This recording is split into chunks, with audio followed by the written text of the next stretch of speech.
El siguiente programa es familiar. Puede contener escenas de violencia moderada. No contiene escenas de sexo. Para mayor comprensión de los menores de edad, debe ser visto en compañía de un adulto responsable. Bienvenidos una vez más a nuestro programa institucional Barra Libre. En esta ocasión vamos a dar a conocer las actividades que se realizaron en la Semana JEGA, la Semana Jorge Eliezer Gaitán.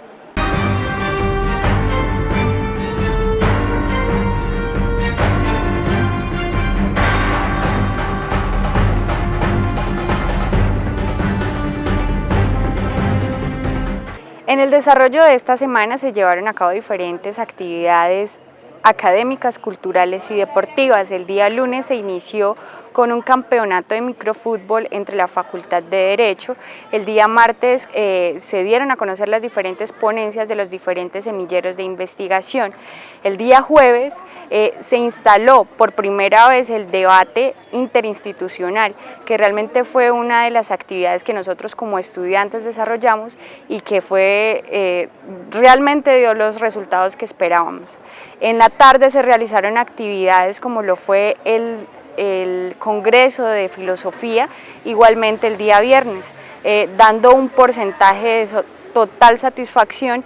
Y bien, fue una semana en la que realmente se dieron a conocer diferentes proyectos, diferentes posiciones de parte de los estudiantes de la facultad, y donde realmente nos vinculamos y estuvimos pues de lleno en estas actividades de la facultad como tal.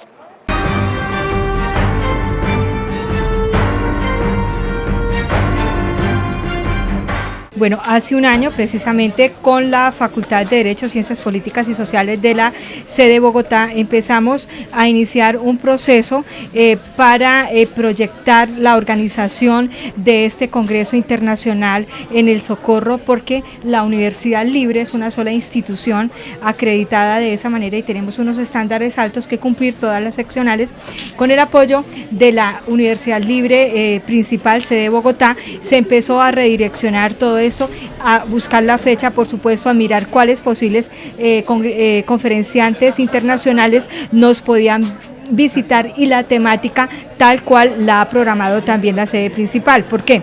Porque nosotros tenemos que entender que a nivel provincia tenemos muchas necesidades y esas necesidades se tienen que empezar a debatir y a empezar a enfrentar desde la academia. Eso es lo que hace la academia al tener estos escenarios tan importantes del debate académico, de mirar cómo nosotros como provincia, cómo nosotros como región tenemos una responsabilidad grande desde la academia de ser gestores de precisamente temáticas que puedan solucionar y temáticas que puedan tener cierto interés para la región, y es la presencia de estos conferenciantes en tema tan neurálgico como es el que estamos desarrollando en este primer Congreso Internacional. Tiene que ver a que seamos unos pensadores y que repensemos nuestras propias situaciones. La Facultad de Derecho es ese escenario propio, no hay otro escenario donde se debatan las ideas, donde de pronto se pueda hacer toda con transparencia,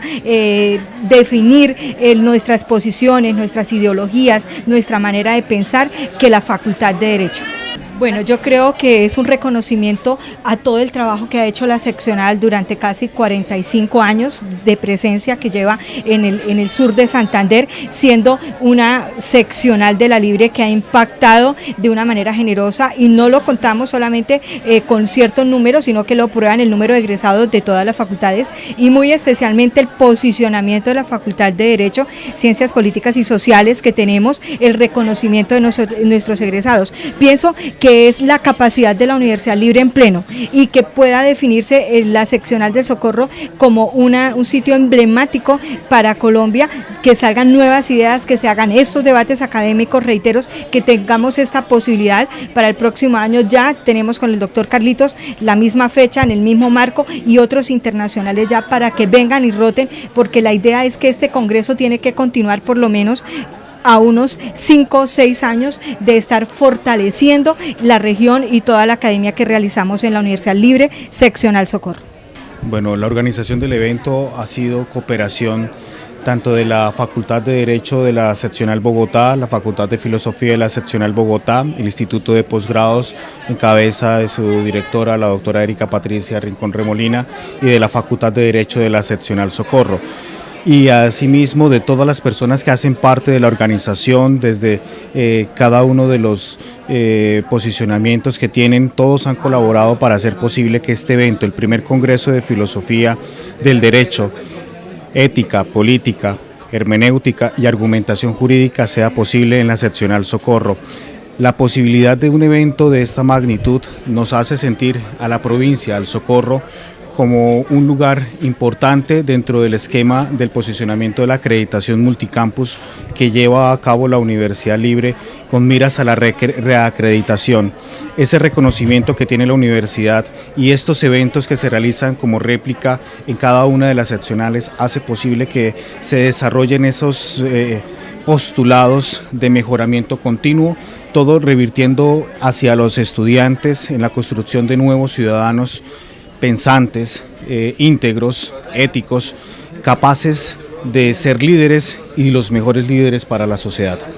El hecho de que el programa de Derecho, el hecho de que la Universidad Libre se encuentre acreditada es un reconocimiento que el Ministerio de Educación otorga a las universidades y que en pleno otorga un plus para cada uno de los estudiantes, para los docentes, para los egresados, para la comunidad del Socorro, porque no cualquier comunidad y sobre todo en la provincia tiene una universidad acreditada. Una mirada hacia la provincia es la que necesitamos y con eventos internacionales de esta talla hacemos posible y contribuimos eficientemente a los planes de mejoramiento de la universidad para poder decir que vamos camino a la excelencia. Hay que seguir trabajando, sin lugar a dudas este es el primer paso con la doctora Erika, con la Facultad de Filosofía y la Facultad de Derecho de la sede de Bogotá. Tenemos que seguir uniendo esfuerzos para poder darle largo aliento a este evento. Tenemos que trabajar permanentemente y en función de los estudiantes, de los egresados, porque el compromiso de la Universidad Libre es de ser transformadora del tejido social, de ofrecer ciudadanos, como ya dije, éticos, responsables e íntegros, basados en los mejores postulados de pensantes, como los que vienen en esta gala a acompañarnos en este evento internacional.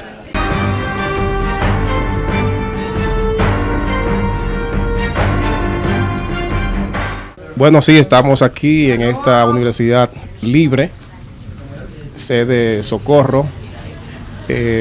Vamos a participar como conferencista en un congreso de filosofía, derecho, ética, hermenéutica y argumentación.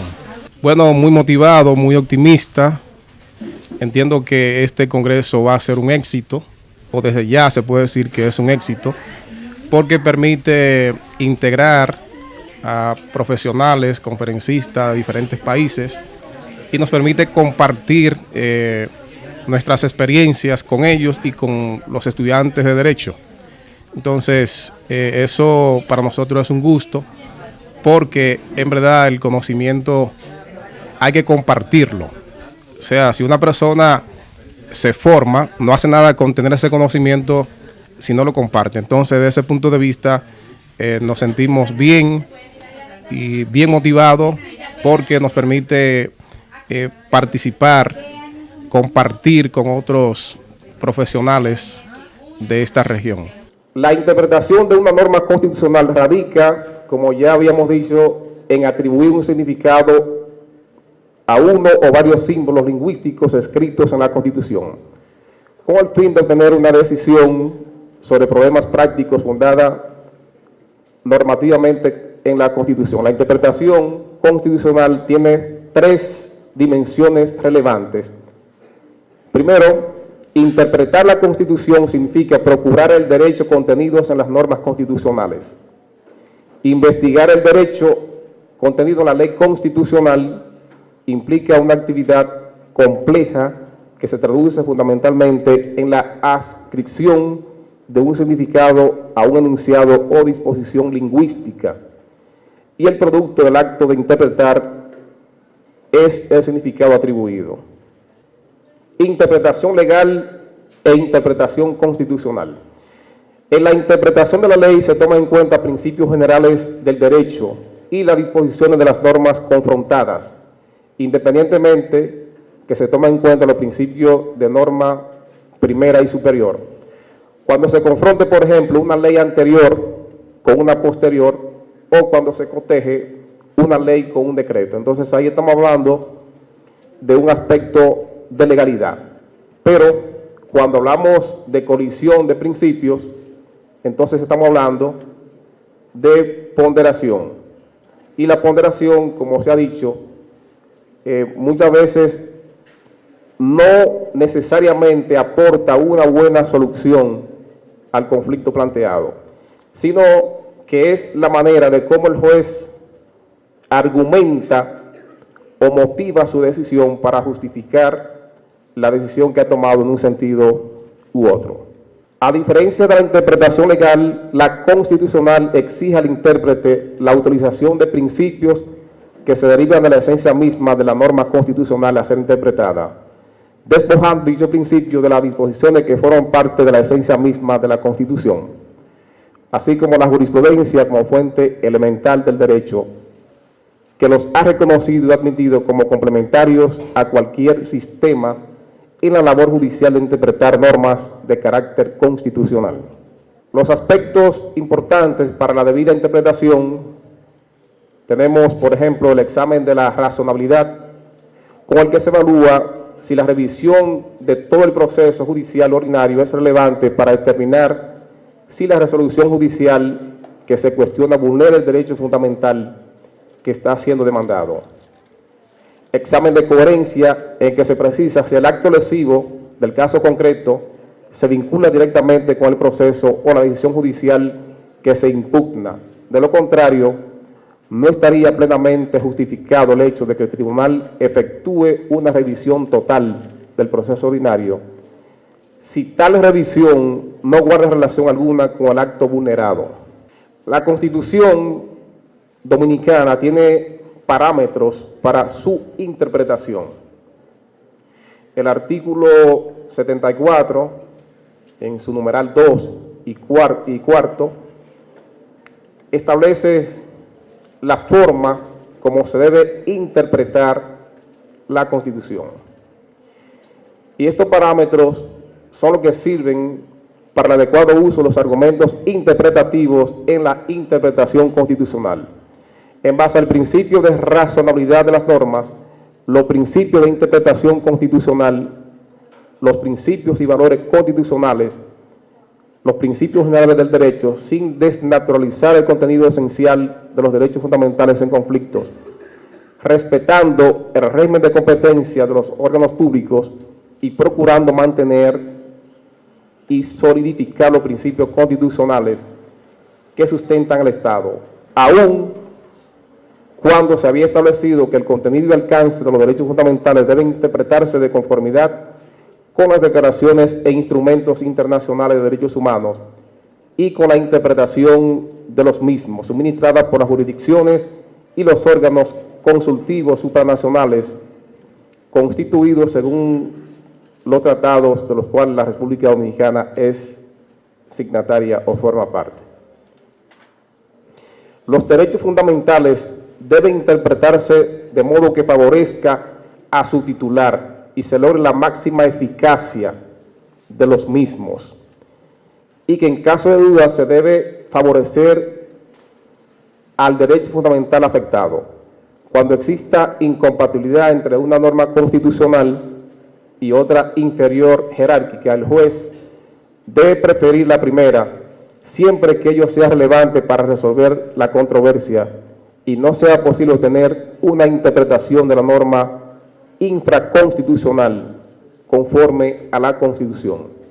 Es bueno decir que los derechos fundamentales no son necesariamente aquellos que están plasmados en el catálogo de la Constitución, sino que estos pueden estar plasmados incluso en leyes adjetivas, siempre que estos favorezcan a la persona y sean reconocidos como derechos humanos fundamentales. lo que quiere decir que conforme al artículo 74, los derechos fundamentales no son limitativos y que por lo tanto no excluyen otros derechos de igual naturaleza. Es lo que se llama entonces una interpretación extensiva de la Constitución. Existen algunos métodos de interpretación constitucional: el método jurídico o hermenéutico clásico, el método liberal o gramatical, el método histórico, el método sistemático. Parte de la idea de que la Constitución es un todo coherente que recoge los principios esenciales de la sociedad, al cual deben sujetarse todas las normas e instituciones del ordenamiento jurídico y cuyas normas no deben ser interpretadas de manera aislada. Por ejemplo, el artículo 55 de la Constitución Dominicana habla de que el matrimonio se debe celebrar entre un hombre y una mujer.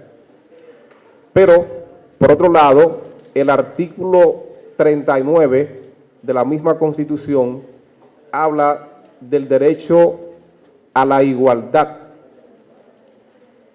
Y al hablar de derecho a la igualdad, establece de que no puede haber ningún tipo de discriminación y que todas las personas son iguales ante la ley y en consecuencia deben ser tratados como tal.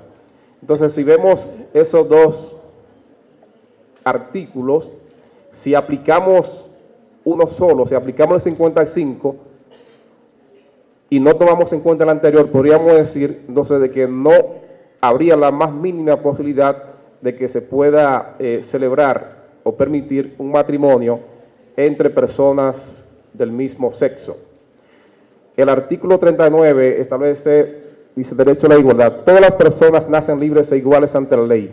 Reciben la misma protección y trato de las instituciones, autoridades y demás personas y gozan de los mismos derechos, libertades y oportunidades sin ninguna discriminación por razones de género, color, edad, discapacidad, nacionalidad, vínculos familiares, lengua, religión, opinión política o filosófica, condición social o personal.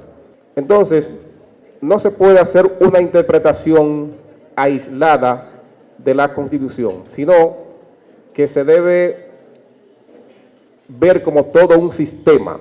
Así, si tomamos en cuenta ese artículo 39 de la Constitución, parecería ser que conforme a lo que establece la misma, existe la posibilidad de que dos personas del mismo sexo pues puedan contraer un matrimonio, porque negar esa posibilidad sería entonces contravenir ese texto constitucional.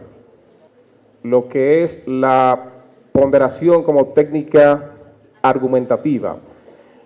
La ponderación como método de resolución de controversias en sede constitucional presupone un conflicto o una colisión entre derechos fundamentales. Al respecto debemos precisar, conforme señala Carlos Bernard Pulido, que los ordenamientos jurídicos no están compuestos exclusivamente por reglas, como señala Kelsen, para quien la única manera de aplicar el derecho era la subsunción, y a partir de las investigaciones de Durkheim en el mundo anglosajón y de Alexis en el germánico, se suman los principios y la ponderación. La ponderación es la manera de aplicar los principios y de resolver las colisiones que pueden presentarse entre ellos y los principios o razones que jueguen en sentido contrario.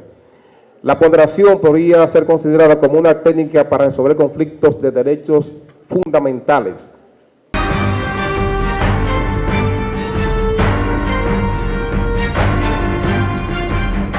Pues la visión internacional es necesaria porque nosotros no solamente podemos vivir la visión local, sino que necesitamos también la visión de otros países para poder conocer lo que está sucediendo en el derecho afuera, porque pues la Universidad Libre es una universidad que también busca la internacionalización. Eso nos ayuda mucho al proceso internacional de la facultad y de la universidad. Pues aspiramos que sea de satisfacción para todos los asistentes y que pues conozcamos lo que les decía hace un rato, visiones distintas del derecho. Cómo ven afuera el derecho, estamos hablando de expositores a nivel de Ecuador, República Dominicana, Argentina y Perú. Hablemos un poco de los sistemas jurídicos y la intención que tengo con respecto a esta charla que les voy a dar a ustedes es ubicarlos un poco en un pequeño repaso, que son cosas que ustedes ya conocen, supongo yo, y que han visto en cursos como Introducción al Derecho, y tiene que ver un poco cómo son o de dónde aparecen los sistemas jurídicos, de dónde aparece toda la teoría jurídica. Imaginen ustedes que podemos hablar de dos grandes sistemas jurídicos. Un primer sistema jurídico que se llama sistema abierto y otro sistema jurídico que se llama sistema cerrado. Tanto el sistema abierto como cerrado, ambos responden a una base que son principios, y esos principios son, como dice Dworkin, son lo que son en sí mismos, no hay forma de explicar un principio, pero pensemos entonces, o comencemos por el sistema cerrado. Este sistema cerrado tiene unos principios, y esos principios respaldan una cosa llamadas normas, y esas normas están sujetas a unos hechos que deben cuadrar, a ajustarse a una norma para poder dar una sanción. Los que ya están un poquito más avanzados entenderán que estoy hablando de derecho penal, por ejemplo, cuando hablamos de sistemas estrictos en los cuales debemos obedecer únicamente lo que dice la ley, porque la ley es estricta. Esos sistemas jurídicos los podemos llamar positivismo jurídico. Ese positivismo jurídico responde a cosas como una forma de interpretación que se llama subsunción. ¿Y qué es la subsunción? Simplemente es que la norma general describe un hecho general para todo el mundo, y existe un hecho que se ajusta a esa norma general, la subsume, la asume, y es una forma inicial de interpretación que se da en el derecho positivo. Padre de ese derecho positivo y famoso para todos, Hans Kelsen, ¿no? Su libro, ¿cómo se llama? Teoría pura del derecho. ¿Y por qué se llama teoría pura del derecho? Porque Kelsen dice que lo único que importa en la vida es el derecho escrito, la moral no puede tocarse allí, solamente el derecho, teoría pura del derecho. Siempre que llego a este tema procuro explicarlo con un ejemplo que sucede en la ciudad de Bogotá, en los juzgados de familia. Cuentan que no hay peor desgracia para los hombres en los juzgados de familia que ser demandados por alimentos.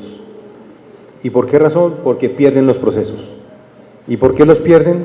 Porque los juzgados de familia de Bogotá son jueces mujeres. Bueno, ahora sí entienden lo que dice Kelsen, por qué razón, no la moral, solamente el derecho, porque el gran problema que tenemos es que cuando interviene la subjetividad de lo que nosotros creemos que es, como en el caso que estoy diciendo de los juzgados de familia de alimentos, no quería Kelsen que pasara eso. ¿Qué quería Kelsen? Que el abogado, que el juez fuera alguien que aplicara la ley tal como vendría, sin ningún tipo de subjetividad que tuviera allí, sin ningún tipo de moralidad. Bueno, eso también lo conocen ustedes como silogismo jurídico, donde existe una premisa mayor, norma, una menor, un hecho y una sanción, que sería la conclusión final de ese silogismo jurídico.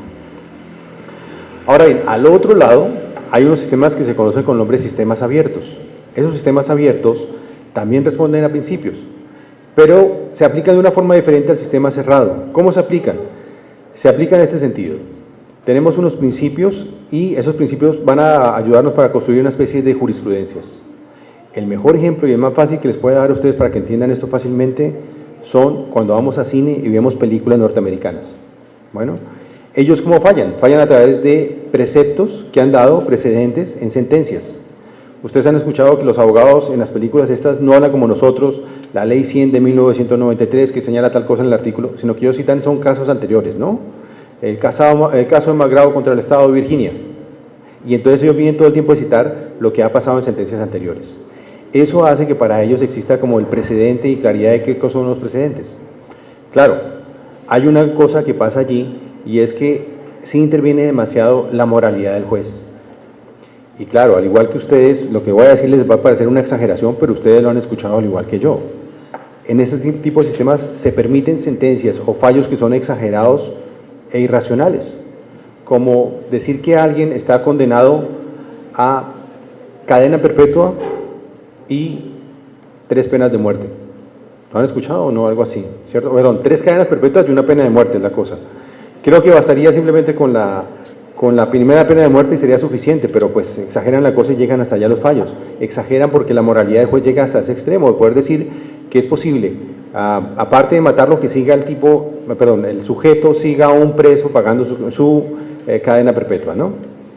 Eso en términos jurídicos se conoce con el nombre de realismo jurídico, ¿no?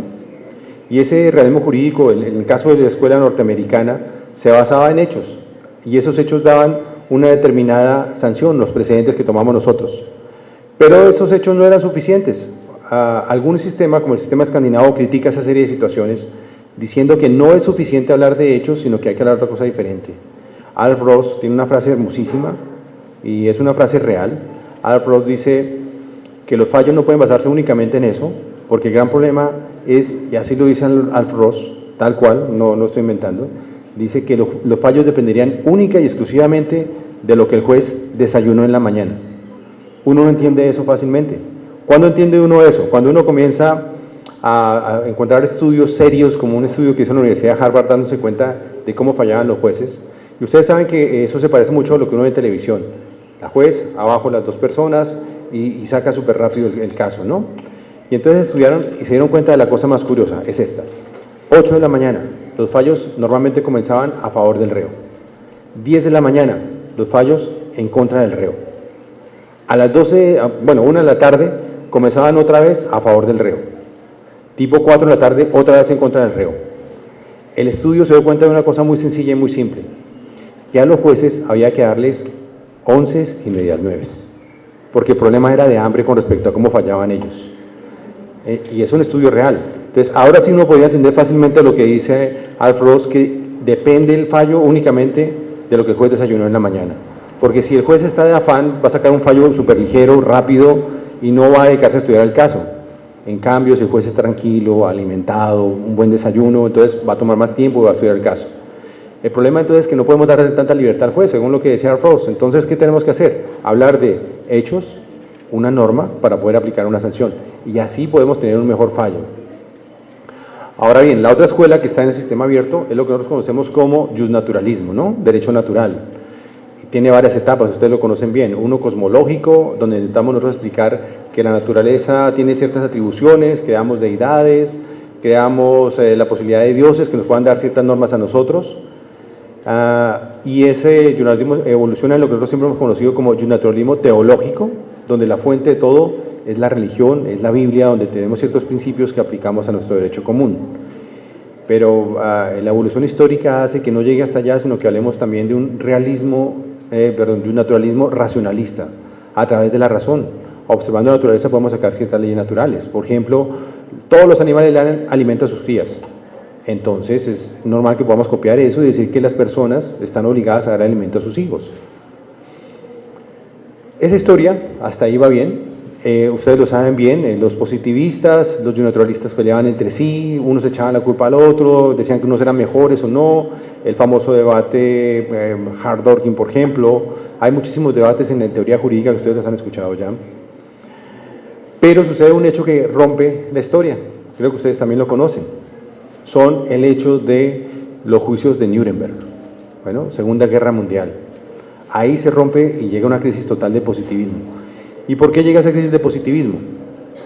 Adolfo Hitler no llegó al poder por un golpe de Estado, llegó de una forma democrática, supremo canciller. Y la forma como él llegó es una forma legítima, y cualquier norma que saque una persona que es elegida democráticamente es legal.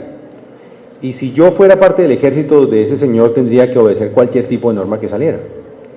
Una de las normas, por ejemplo, decía esto, son alemanes, o por nacimiento o por lazos de sangre. Todos los demás son enemigos del pueblo alemán. Bajo esa norma, ¿uno qué podría hacer siendo el ejército? Matar al resto de gente que no son alemanes. Están autorizados para eso por la ley. Ahora entienden cuál es la crisis de positivismo, porque ¿a quiénes vamos a juzgar? A los nazis por haber matado personas que eran enemigos del pueblo alemán. ¿Qué significa eso?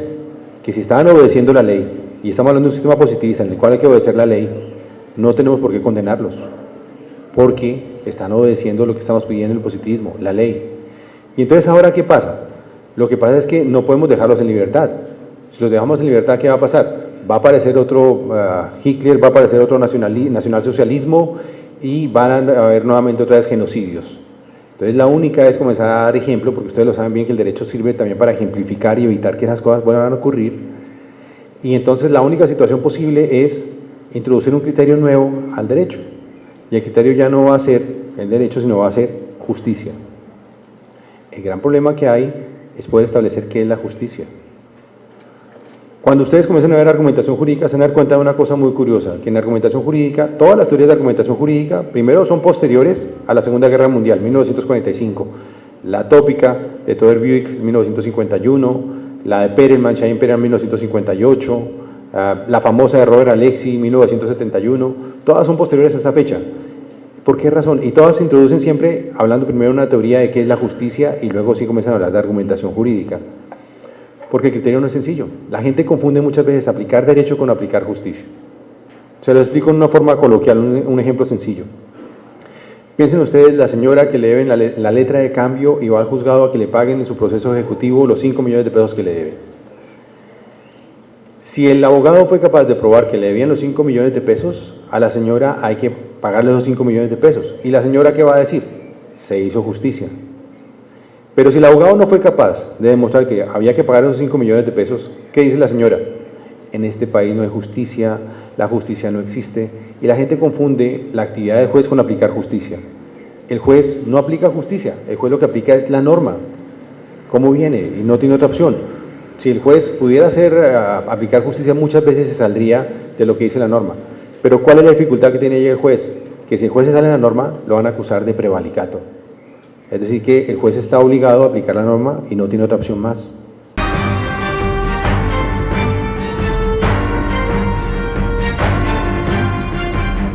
Hasta acá llega nuestra emisión del programa Barra Libre. Los esperamos en una próxima y esperamos que sea de su total agrado este programa.